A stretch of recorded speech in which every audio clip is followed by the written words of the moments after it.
Nous allons louer le Seigneur. Adoration.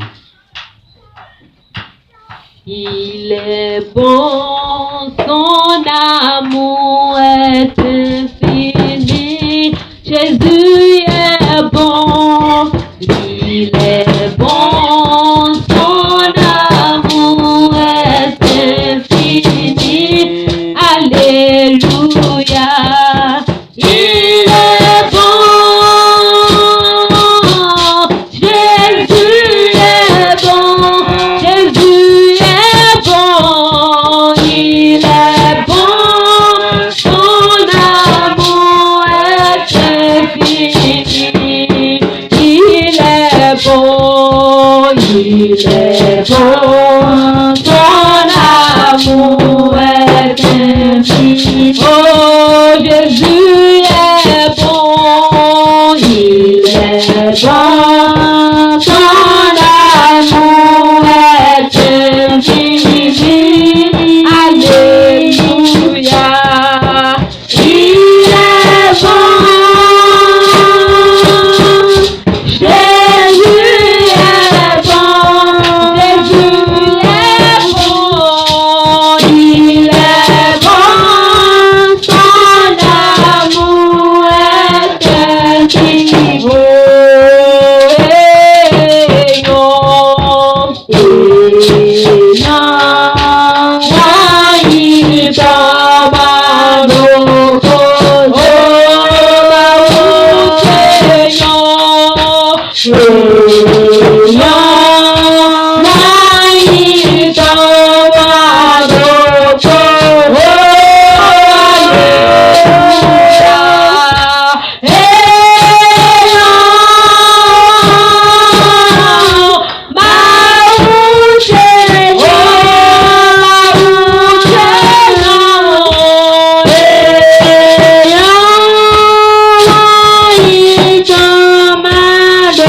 infini.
faire cette prière. Tu vas dire, Père, au nom de Jésus, plante mon cœur dans ta maison. Plante mon cœur dans ta maison. Plante mon cœur dans ta maison. Bien-aimé, en tapant les mains, prie l'Éternel. Prie de tout ton cœur. Tu vas dire, Père éternel, ce matin, je m'approche de toi. Je viens devant le trône de grâce afin d'obtenir miséricorde et d'être secouru dans mes besoins. Père, au nom de Jésus, je te demande une seule chose. Plante mon cœur dans ta maison. Plante mon cœur dans ta maison. Plante mon cœur dans ta maison. Plante mon cœur dans ta maison. Plante mon cœur dans ta maison. Au nom de Jésus. Bien-aimé, prie. Prie l'Éternel. Prie l'Éternel. Prie l'Éternel. Tu vas dire, Père, je crie à toi ce matin. Ce matin, Père éternel, je ne demande pas l'argent. Je ne demande pas les biens. Je ne demande pas des biens matériels. Je ne demande pas la richesse. Ce matin spécialement, plante mon cœur dans ta maison. Plante mon cœur dans ta maison.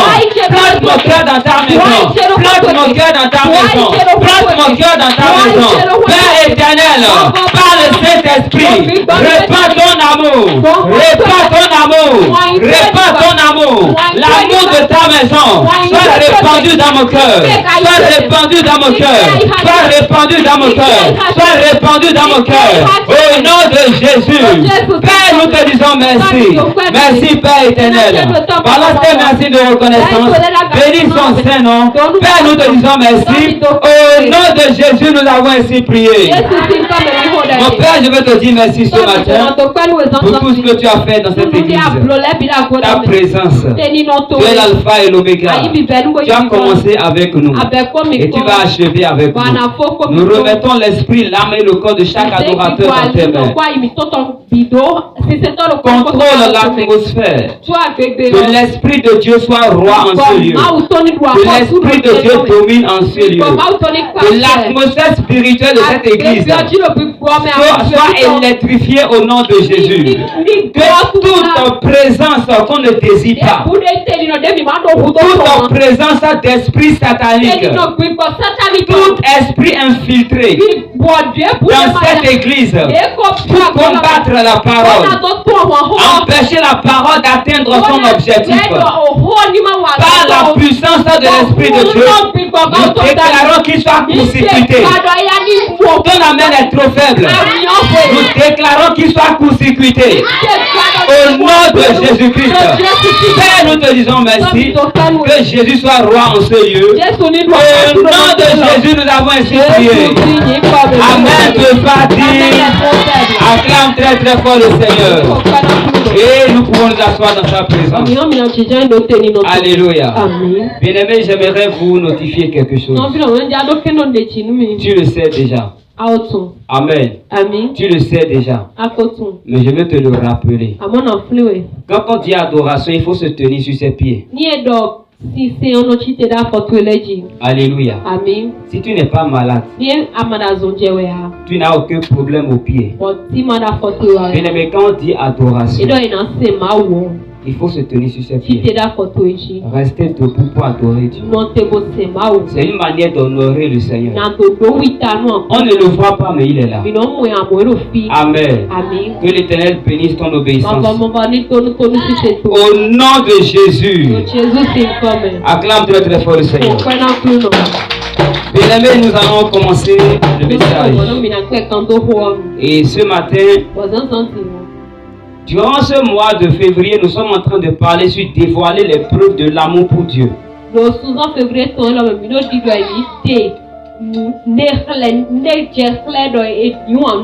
Alléluia. Ça veut dire que c'est à nous de démontrer à Dieu qu'on l'aime. L'Éternel a déjà montré à nous les humains qui nous aiment. De plusieurs manières.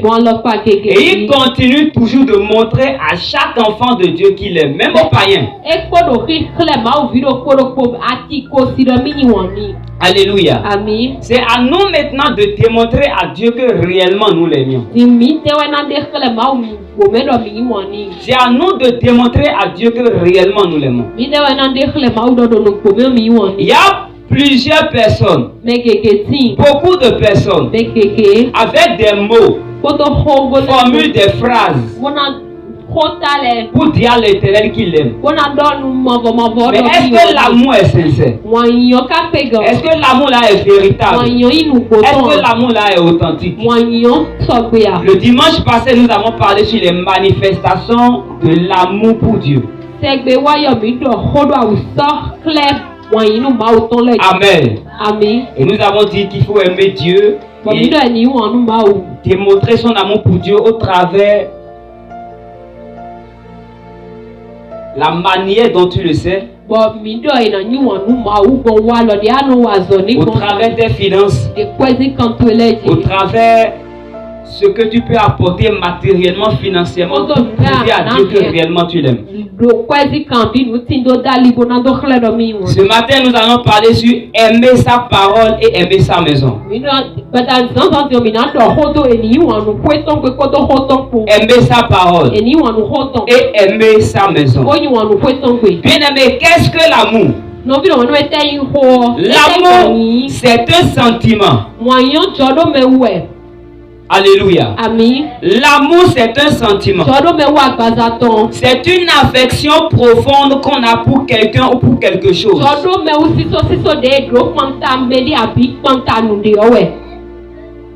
Aimer Dieu, aimer sa maison, aimer sa parole. Aimer la parole de Dieu est une des preuves essentielles que nous aimons Dieu. Aimer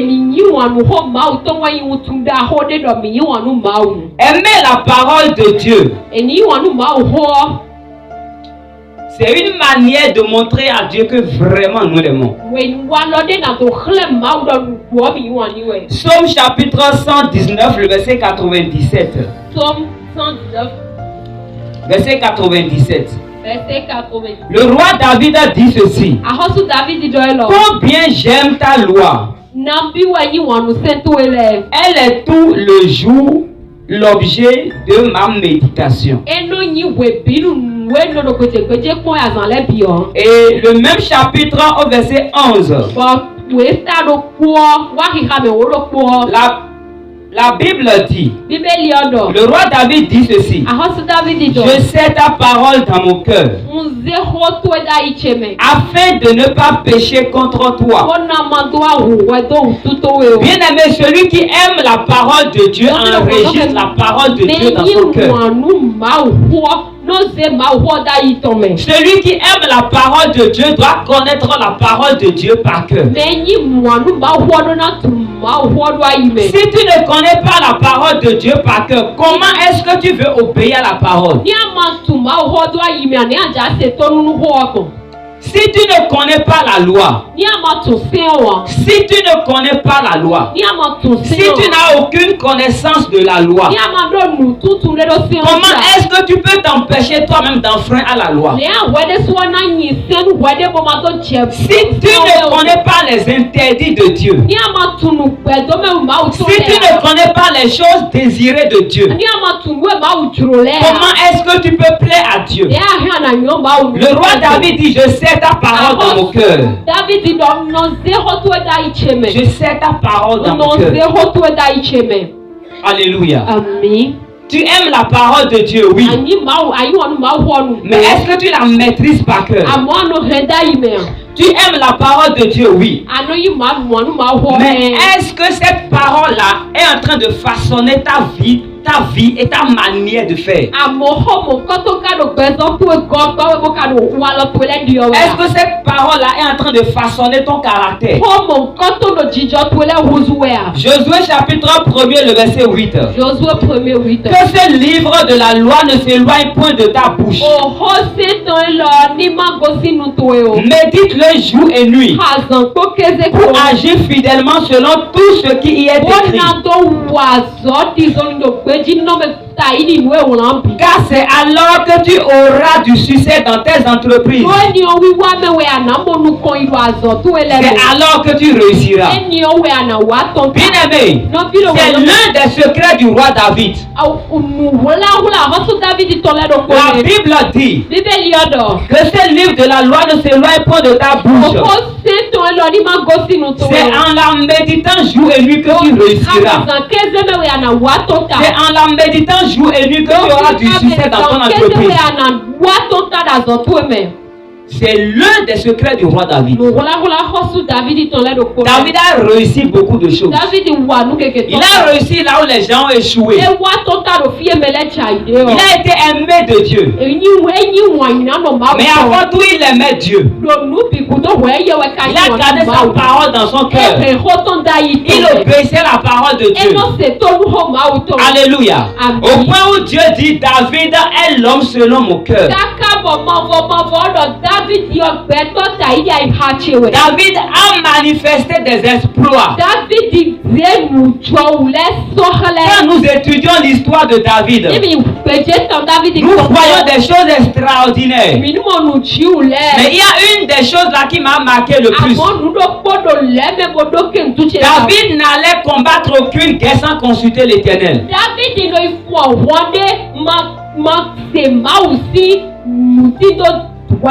Alléluia. Qui peut voir le danger devant? Tu vois le danger. Tu vois la situation tellement pénible. Mais tu as le temps d'aller d'abord consulter Dieu avant de prendre une décision toi-même pour sauver ta vie, sauver le peuple et sauver ton foyer. Alléluia. Bien-aimé, c'est la parole dans ton cœur. C'est la parole dans ton cœur. C'était l'un des secrets du roi David. Il dit, je sais ta parole dans mon cœur. La parole de Dieu est Dieu. Et quiconque la néglige, quiconque néglige la parole de Dieu, la personne est en train de négliger Dieu lui-même. Alléluia. La parole de Dieu est Dieu. Et quiconque néglige la parole de Dieu, sans même le savoir, cette personne est en train de négliger Dieu lui-même. Jean chapitre 1er, le verset 1 jusqu'au verset 4. Au commencement était la parole. Et la parole était avec Dieu. Et la parole était Dieu. Et la parole était Dieu. Et la parole était Dieu. Elle était au commencement avec Dieu. Toutes choses ont été faites par elle. Et rien de ce qui a été fait n'a été fait sans elle. En elle était la vie. Et la vie était la lumière des hommes. Celui qui a négligé la parole de Dieu a négligé la vie, a négligé la lumière, a négligé Dieu lui-même. Bien-aimé, tu peux te retrouver dans l'obscurité. Tu peux te retrouver dans les ténèbres. Peut-être que physiquement tu te retrouves dans la lumière. Tout autour de toi c'est la lumière. Mais ton âme se retrouve dans les ténèbres quelque part. Et tu as envie de délivrer ton âme des ténèbres. Tu as envie de sortir l'âme des ténèbres. Sortir ton âme des ténèbres n'est pas un combat physique. C'est un combat spirituel. Pour apporter la lumière à ton âme dans les ténèbres. Bien-aimé, tu as besoin de la parole. C'est la parole là qui est la lumière. Alléluia. C'est la parole qui est la lumière. C'est pourquoi la Bible dit dans Colossiens chapitre 1er verset 12. Premier verset 12. Premier 12 mai. Rendez grâce au Père qui vous a rendu capable d'avoir part à l'héritage des saints dans la lumière.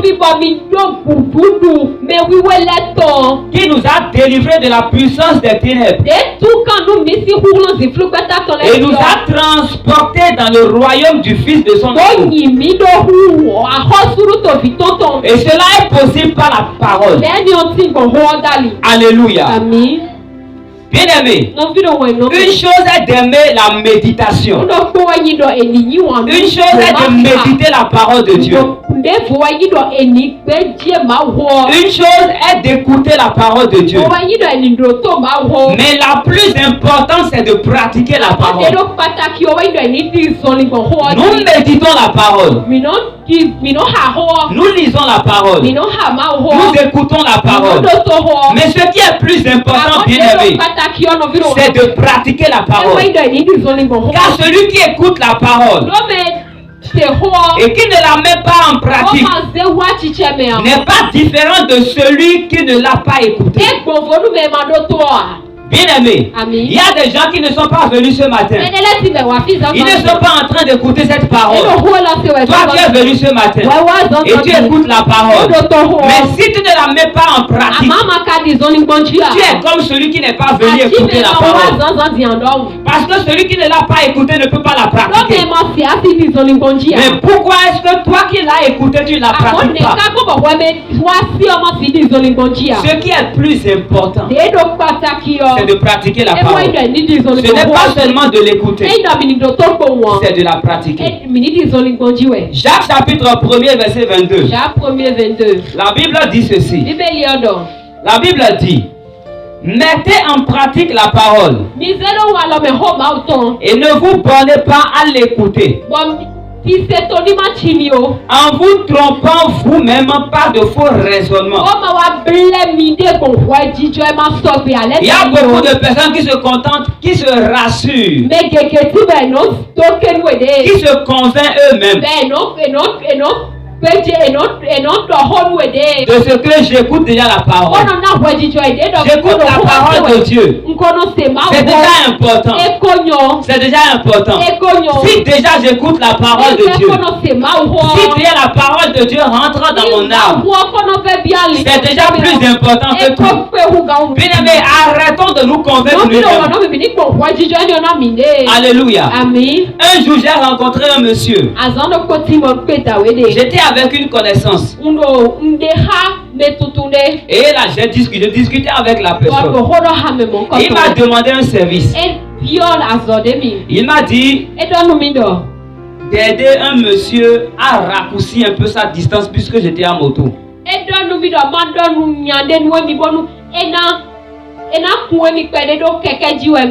Alléluia.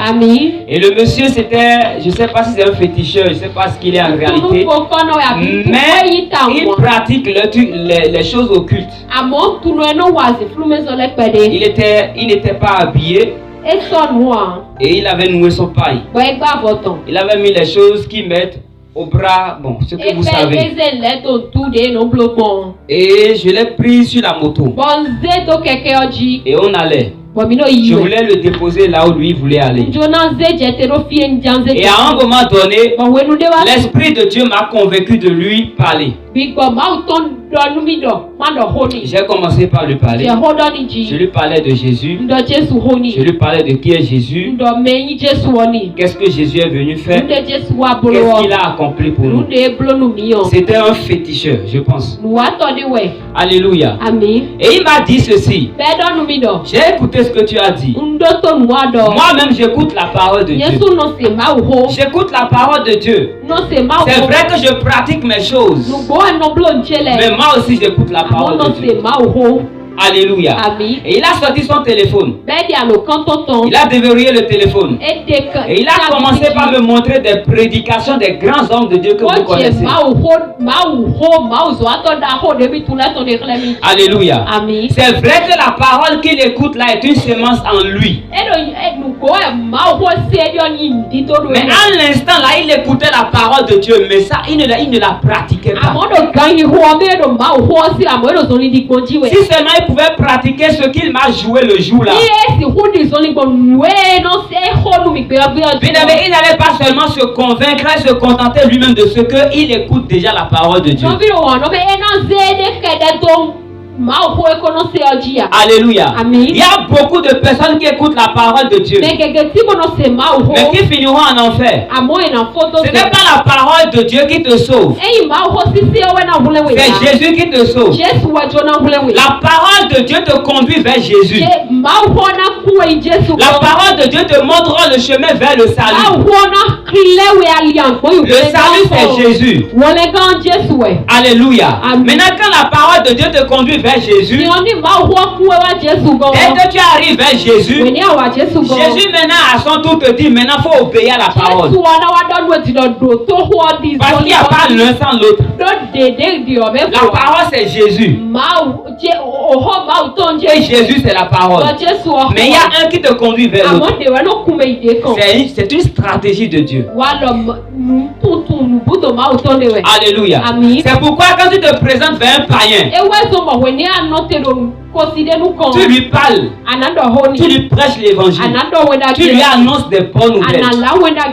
C'est les bonnes nouvelles qu'il va écouter de ta part, de la part de l'Esprit de Dieu au travers de toi. Cette bonne nouvelle-là va le conduire, va l'orienter vers Jésus, va lui présenter celui qui est Jésus. Et finalement, il va décider maintenant de s'accrocher à Jésus. Et quand il va s'accrocher à Jésus, il va commencer par désirer Jésus. Il va commencer par suivre Jésus. Jésus lui dira maintenant, retourne maintenant à ma parole qui est la Bible et obéis à la parole. Amen. Aimer la maison de Dieu. Nous venons de parler sur aimer la parole de Dieu. Et ce qui est plus important dans ce volet, c'est d'écouter et de pratiquer la parole.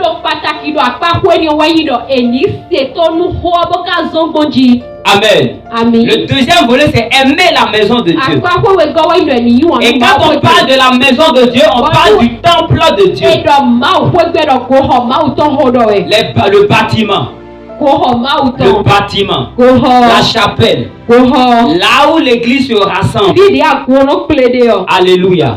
Pour honorer et adorer Dieu. Tu dois aimer la maison de Dieu. Nous devons aimer la maison de Dieu. Aimer la maison de Dieu, c'est aussi une preuve de notre amour pour Dieu.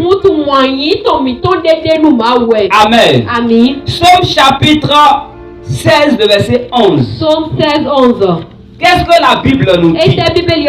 Dans Psaume chapitre 16, verset 11, il est écrit: Psaume 16, 11 et tu me feras connaître le sentier de la vie. Il y a d'abondantes joies devant ta face. Des délices éternelles à ta droite. Amen. Dans la maison de Dieu, bien-aimé, il y a la joie. Quand tu manques de la joie, tu sens la tristesse, cours vers la maison de Dieu. Que ce soit le jour de culte, ou que ce ne soit pas des jours de culte, bien-aimé, cours dans la maison de Dieu. Il y a une joie que Dieu partage dans cette maison. Il y a de l'abondance que Dieu partage dans sa maison. La Bible dit que devant la face de Dieu, il y a la joie. Il y a des délices éternelles. Alléluia. Dans la maison de Dieu, il y a la joie. Il arrive parfois où tu es chez toi, tu as perdu la joie. Tu as perdu la joie. Tu as perdu ta force. Bien-aimé, cours dans la maison de Dieu. Le pasteur n'est pas là. Le serviteur de Dieu n'est pas là. Les frères ne sont pas là. Les sœurs ne sont pas là. Mais le regard de Dieu est là. Le cœur de Jésus est là. Et les anges qui ont été assignés sur cette église pour accomplir des miracles dans la vie des adorateurs sont là. Alléluia. Dans Psaume 122, le verset 1er, la Bible dit: je suis dans la joie quand on me dit allons à la maison de l'Éternel. C'est le roi David qui dit cela. Je suis dans la joie quand on me dit allons dans la maison de l'Éternel. C'est le roi David qui le dit. Ça doit être une joie pour toi de venir adorer Dieu. Ça doit être une joie pour toi de venir servir Dieu. Ça doit être une joie pour toi de venir honorer l'Éternel, de venir lui dire merci pour tout ce qu'il fait dans ta vie. Une joie de venir dans la maison de Dieu. Bien aimé, la maison de Dieu n'est pas comme la maison des divinités. Il y a des maisons, quand tu la fréquentes et qu'on t'offense un peu seulement, tu fuis. Il y a des maisons, quand tu te présentes et qu'on t'a manqué un peu de respect, tu fuis. Il y a des maisons, quand tu te présentes et on ne te considère pas un peu, tu fuis. Il y a des maisons, quand tu veux faire quelque chose, on te dit non, laisse, c'est quelqu'un d'autre qui veut faire, tu fuis. La maison de Dieu ne doit pas être ainsi. Bien aimé, la maison de Dieu ne doit pas être ainsi.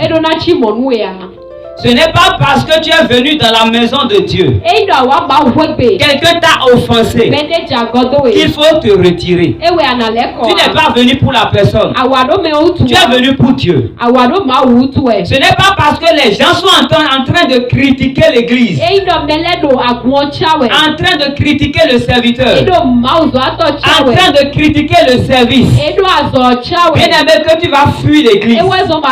Tu n'es pas venu à l'église pour des critiques. Tu es venu à l'église à cause de ton cœur qui est attaché à Dieu. Amen. Tu es venu pour ça. Hébreux chapitre 10. Le verset 25. La Bible nous dit ceci: n'abandonnons pas notre assemblée, comme c'est la coutume de quelques-uns. Il y a des gens qui abandonnent leur église à cause d'un petit problème. Ils ont abandonné l'église. Quelqu'un lui a manqué du respect. Il a abandonné l'église. Alléluia. La Bible dit: n'abandonnons pas notre communauté, mais exhortons-nous réciproquement. Et cela d'autant plus que vous voyez s'approcher le jour. Nous sommes à l'église parce que nous attendons l'âge de l'éternité. Réveillez ceux qui dorment. Nous sommes à l'église parce que nous attendons l'âge de l'éternité. Bien aimé, comment est-ce que tu peux permettre à quelqu'un de te déplacer de ton attente, de te déplacer de ton attente de l'éternité, juste parce qu'on t'a mal parlé, juste parce qu'on t'a embêté, juste parce qu'on t'a pas laissé un service à faire? Alléluia. Combien de personnes vont fuir de leur maison à cause d'un problème? Il y a beaucoup de personnes qui fuient de leur famille à cause d'un problème. Papa m'a embêté, maman m'a embêté, mais fuit de la famille. Bien aimé, dis-moi, celui qui fuit de la communauté juste à cause d'un problème, à qui fait du mal? À Dieu, aux serviteurs de Dieu, aux frères et aux sœurs, à la chorale, Celui qui se retire de la chorale juste parce qu'on l'a embêté. Celui qui joue piano, qui a refusé de jouer piano parce qu'on l'a embêté. Celui qui joue la batterie a abandonné la batterie parce qu'on l'a embêté. Celui qui chante est venu en retard parce qu'il ne veut pas chanter parce qu'on l'a embêté.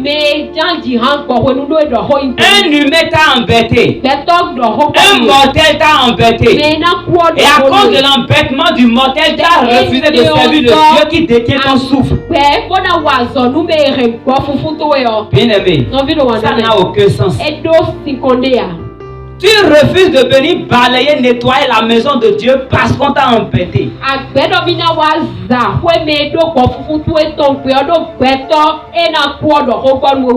Alléluia. Amen. À qui tu fais du mal? Bien aimé, le service que tu fais dans la maison de Dieu te protège. Le service là te bénit. Le service là parle en ta faveur devant le trône de Dieu. Ce service là te préserve de beaucoup de choses que tu ignores. Si tu aimes la maison de Dieu, tu dois servir. Si tu aimes la maison de Dieu, tu dois chercher quelque chose et faire obligé. Tu ne peux pas dire tu aimes la maison de Dieu, tu ne fais rien. Tu ne peux pas dire tu aimes la maison de Dieu, tu ne fais rien. Tu ne peux pas dire tu aimes la maison de Dieu, tu vois des imperfections que tu n'arranges pas.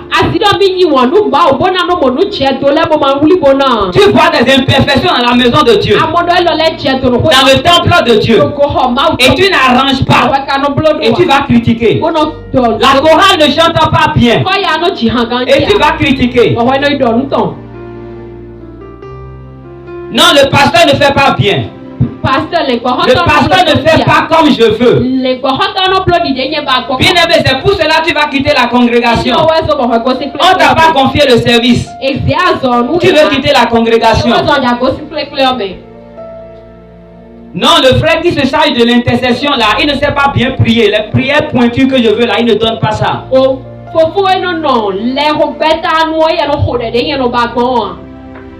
Tu sens une odeur dans la maison de Dieu que tu ne parfumes pas. Tu sens l'odeur. C'est toi seul qui as senti l'odeur. L'homme de Dieu n'a pas senti l'odeur. Les ministres n'ont pas senti l'odeur. Ceux qui sont chargés de faire, d'arranger l'endroit qui sent là, ne l'ont pas fait. Tu sens l'odeur. Tu sens l'odeur. Mais tu ne parfumes pas l'odeur. Où est ton amour pour la maison? Alléluia. Amen. Tu vois des défauts dans l'église que tu ne couvres pas. Non, moi j'aime quand on prêche, il doit y avoir du piano. Bien aimé, l'église n'a pas de piano, il faut acheter. Nous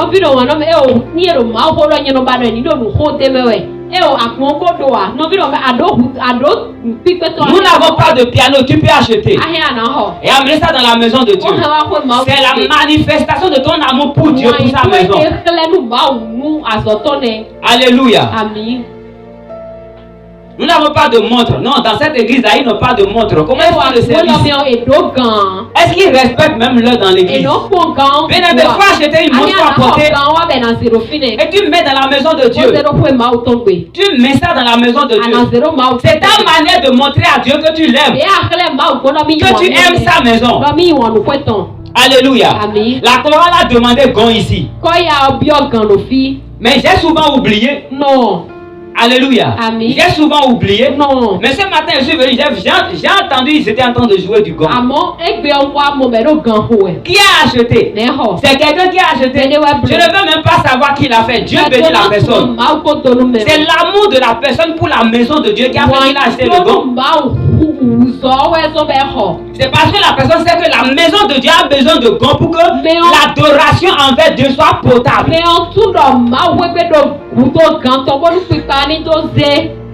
C'est pourquoi la personne a acheté le gong.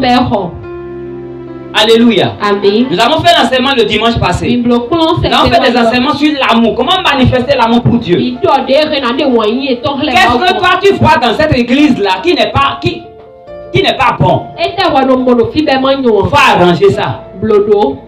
Alléluia. Amen. Non, dans l'église, ils n'ont pas hôtel.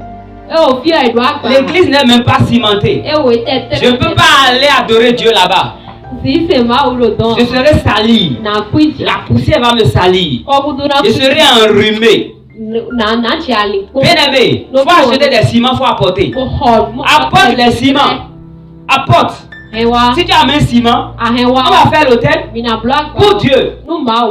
Comme c'est hôtel tu veux, apporte le ciment dans la maison de Dieu. Le roi David a dit, j'apporte l'or pour qu'on utilise l'or pour construire ce qui doit être fait d'or. Et l'argent pour qu'on l'utilise pour ce qui doit être fait d'argent. Apporte le ciment. On va faire l'autel. On va cimenter l'église. Si tu viens, ta chaussure ne va plus se salir. Ton habit va plus se salir. Tu ne seras plus enrhumé. C'est ta manière à toi de montrer ton amour pour la maison de Dieu. Alléluia. Pour la maison de Dieu. Tu aimes la maison de Dieu. C'est bien. Mais comment est-ce que tu le manifestes? Comment? Tu manifestes ton amour pour Dieu. Dieu a dit quelque chose dans AG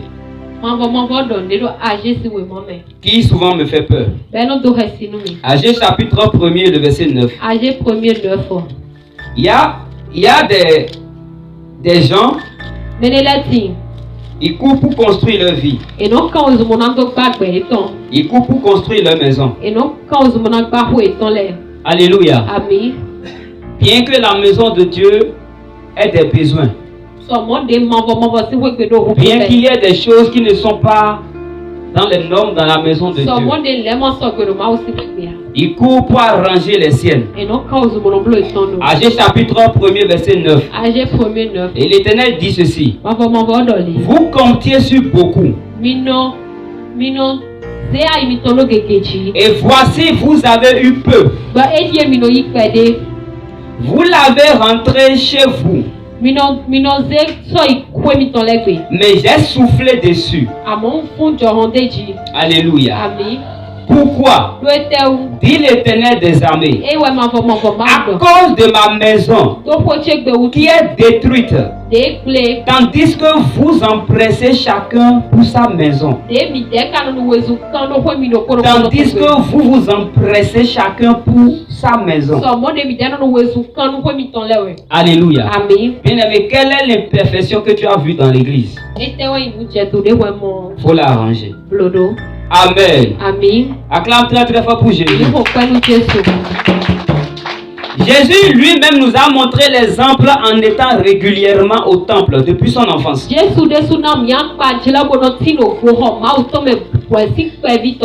Luc chapitre 2.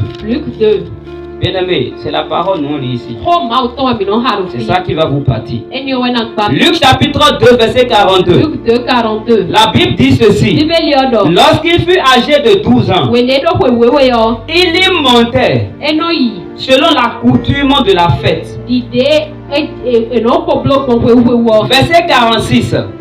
Au bout de 3 jours, il le trouvait dans le temple assis au milieu des docteurs, les écoutant et les interrogeant.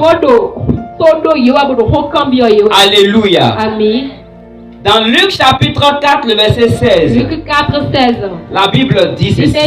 Écoute bien, je sais pourquoi je l'ai dit. Il se rendit à Nazareth. Jésus se rendit à Nazareth, où il avait été élevé. Et selon sa coutume, il entra dans la synagogue le jour du sabbat. Il se leva pour faire la lecture. Ça veut dire que c'était une habitude pour Jésus d'aller à l'église. Depuis son enfance. Une habitude d'aller à l'église. Et il n'allait pas à l'église seulement pour s'asseoir. Jésus allait à l'église, la Bible dit, il faisait la lecture. Il lisait les lois. Il Il lisait les commandements. Il lisait les prophètes. Il lisait les prophéties. Depuis son enfance, il n'allait pas à l'église seulement pour s'asseoir. Il allait pour lire. Bien aimé, combien de chrétiens viennent à l'église sans la Bible? Si tu viens à l'église sans la Bible, tu veux lire quoi? C'est moi-même, je donne les références et je les lis. Si j'envoie la référence, je dis quelqu'un n'a qu'à me lire ça. Qui peut se lever et lire? À part maman Junior. Qui? Vous venez à l'église sans la Bible. La Bible, c'est pas que vous n'avez pas ça, vous avez ça. Vous avez laissé ça à la maison. Alléluia. Amen. On ne doit pas avoir honte de ce qui fait notre identité. Un ou non? Ou bien ceux qui même servent les troncs. Même si tu ne le vois pas sur l'autel de tronc. Si tu le rencontres, tu la vois, tu sens que non, lui c'est un tronc. Pourquoi? Tu vois la marque au front. Il met la marque au front. Il met ça sur les deux joues. Et parfois il est à moitié nu. Il ne te dira pas qu'il est tronc. Qu'il sait la divinité tronc. Mais quand toi-même tu le vois, tu sais. Les dimanches là, qui peut te voir et dire que celui-là c'est un chrétien? Voilà que tu viens à l'église sans garder la Bible dans la main. Qui? Va reconnaître ton identité en te regardant. Les chrétiens ont commencé par avoir honte de leur foi. Et les païens ont commencé par manifester leur foi. C'est une honte. Alléluia. Amen. Un chrétien doit avoir une Bible. Et quand tu as ta Bible, bien, il faut la porter à l'église. Il y a certaines personnes, même quand ils voient même qu'il a un sac qui atteint un peu la dimension de la Bible, il met la Bible dans le sac, il ferme le sac. Et c'est le sac là, il transporte. Parce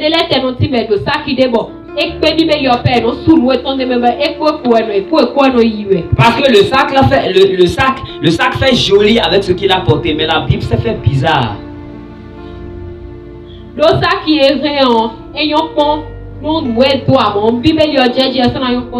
Oui, la Bible est bizarre. Si je regarde la Bible maintenant, est-ce que la couleur rentre dans ce que j'ai porté? Bien aimé, c'est beaucoup de chrétiens qui font ça. Démontrez votre identité. Ce que vous êtes en Christ. Démontrez ça.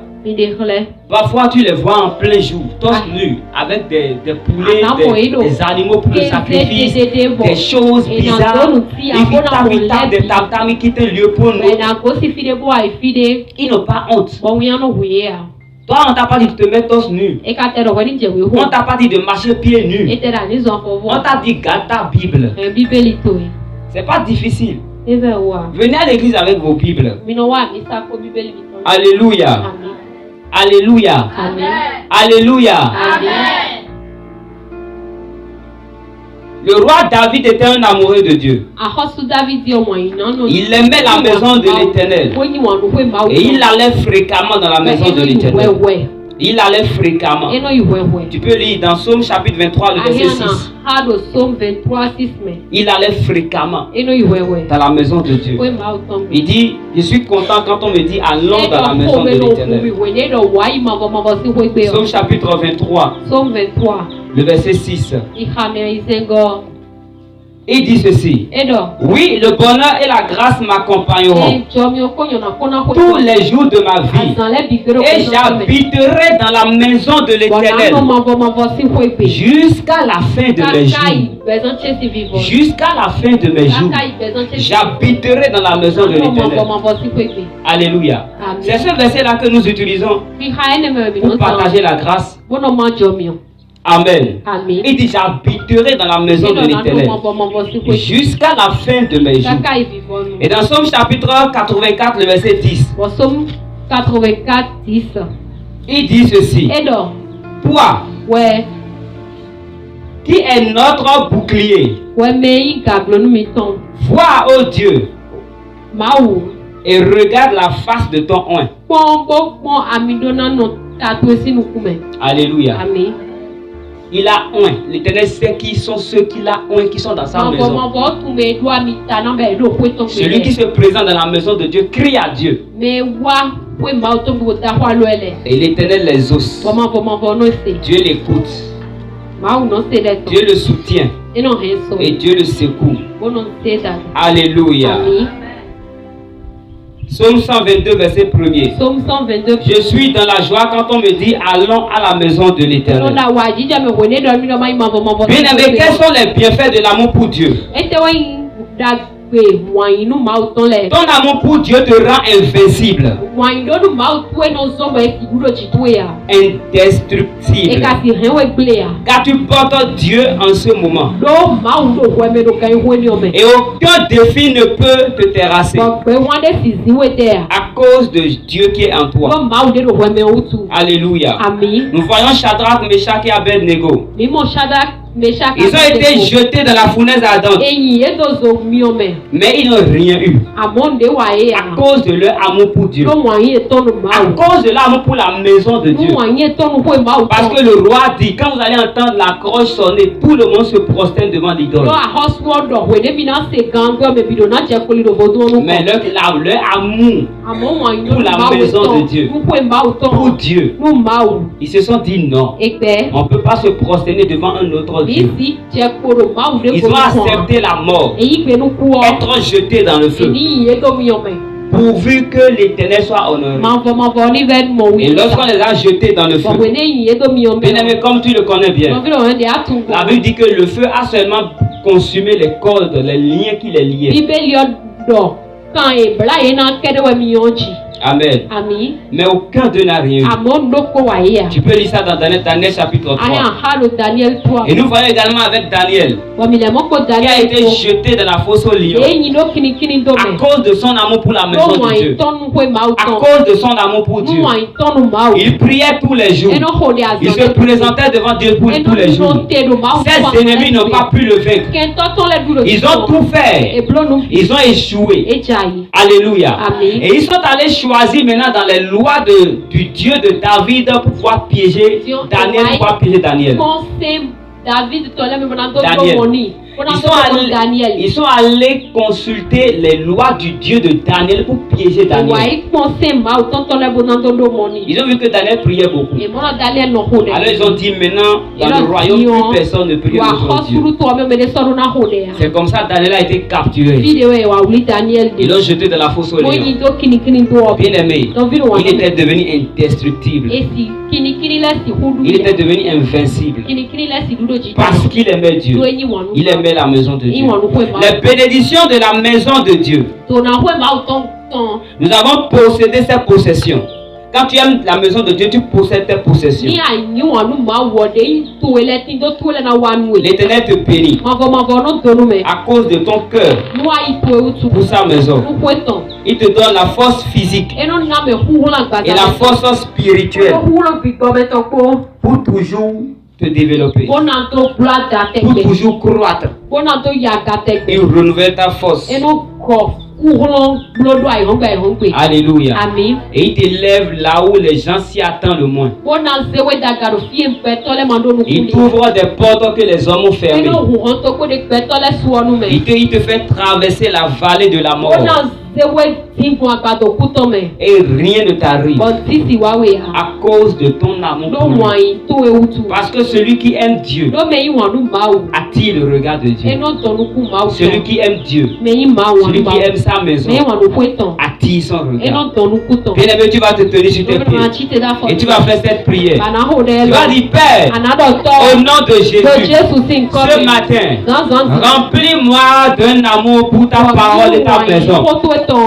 Remplis-moi de l'amour pour ta parole et ta maison. Remplis-moi de l'amour pour ta parole et ta maison. Bien-aimé, en tapant les mains, nous prions l'Éternel. Père, au nom de Jésus, ce matin, remplis-moi, Seigneur, de l'amour pour ta parole et l'amour pour ta maison. L'amour pour ta parole, l'amour pour ta maison. L'amour pour ta parole, l'amour pour ta maison. Père, au nom de Jésus, ce matin, remplis-moi, Seigneur. Remplis-moi, Seigneur, de l'amour pour ta parole, de l'amour pour ta maison. Au nom de Jésus, donne-moi, Père, la force de pratiquer la parole que j'écoute, la force de pratiquer la parole que j'entends, la force de payer à tes lois, la force de payer à tes commandements. Bien-aimé, prie, demande à Dieu de te donner la force de payer à sa parole, de pratiquer sa parole, d'aimer sa maison, de servir dans sa maison, de servir dans sa maison, de demeurer dans sa maison. Bien-aimé, prie l'Éternel qui t'accorde la force d'aimer sa maison, d'investir dans sa maison. Prie, bien-aimé, au nom de Jésus. Prie, bien-aimé, qui Père éternel, remplis-moi de l'amour pour ta maison et pour ta parole. Père, nous te disons merci. Éternel, nous te disons merci. Que ton nom soit exalté. Au nom de Jésus, nous avons ainsi prié. Bien-aimé, tu vas encore élever la voix. Tu vas dire, Père éternel, toute attaque de l'ennemi qui me vole ma foi, pour me voler ma foi, pour me voler mon amour pour toi, que l'attaque soit détruite. Toute attaque de l'ennemi pour me voler ma foi, pour me voler mon amour pour toi, pour m'éloigner de ta maison, que l'attaque soit détruite par le feu, soit consumée par le feu. Bien-aimé, par les mains, nous prions l'Éternel. Au nom de Jésus, toute attaque satanique, toute attaque des ténèbres, pour me voler ma foi, pour me voler ma foi, pour me voler mon identité. Au nom de Jésus, attaque spirituelle, pour me voler mon amour, l'amour pour ta maison. Père éternel, je déclare au nom de Jésus que l'attaque soit détruite par le feu, détruite par le feu, détruite par le feu, détruite par le feu, détruite par le feu. Au nom de Jésus, toute œuvre satanique pour me voler ma foi, pour me voler ma foi, pour me priver de ta maison. Au nom de Jésus, pour m'amener à rétrograder. Père, dans le nom de Jésus, je déclare